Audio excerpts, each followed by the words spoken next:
இப்போ சண்டே வந்து மார்னிங் சமையல் இல்லை, மத்தியானம் ஆகி போச்சு. லஞ்சு தான் சாப்பிட்றோம். 1 மணிக்கு பக்கம் 12:30க்கு மேலே ஆயிடுச்சுங்க.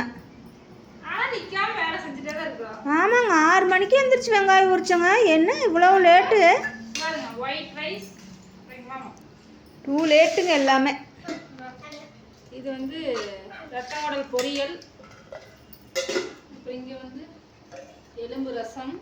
ஆமாம், அளவாக வச்சுட்டு டேஸ்ட் பண்ணிடுவோம். மெதுவா மட்டன் கிரேவி. சூப்பராக இருக்குதா? இங்கே வந்து சிக்கன் வறுவல். மிளகாய் கலரில் இருக்கிறத பார்த்தா தான் பயமாக இருக்குது. முடிஞ்சா அப்புறம் வந்து மீன் வந்து பொரிக்கிறதுக்கு வந்து பொடியெல்லாம் போட்டு தடவி ஃப்ரிட்ஜில் வச்சுருக்குறோம். அது வந்து ஈவினிங்காக பொரிச்சு சாப்பிட்டுக்கலாம். இதுவே நாங்கள் வந்து இப்போ சாப்பிடுவோம். அது மத்தி மீனுங்களாம்மா? குட்டு செய்ய இவ்வளோ நேரம் கழிச்சு செஞ்சீங்களாம்மா? ஏமா காலையிலேருந்து இப்படி பண்ணிக்கிறீங்க? என்ன பண்ணீங்க? நான் அங்கே போயிட்டு வர வரைக்கும் சமைச்சிங்களா? சாமி குடிக்கிறீங்க இவ்வளோ லேட்டாக? கேஸ் வேறு தீர்ந்துச்சு. சாப்பிட்டு முடிச்சாச்சு. ஆனால் நான் குட்டி நல்லாவே சரியாகவே சாப்பிடல. ஏதாண்ணா ஏன் சாப்பிடல?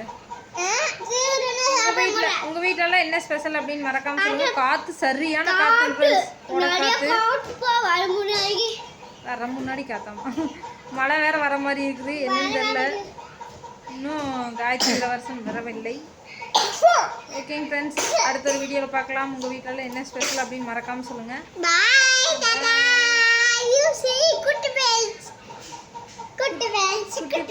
குட்டி friends Tata, bye, see you.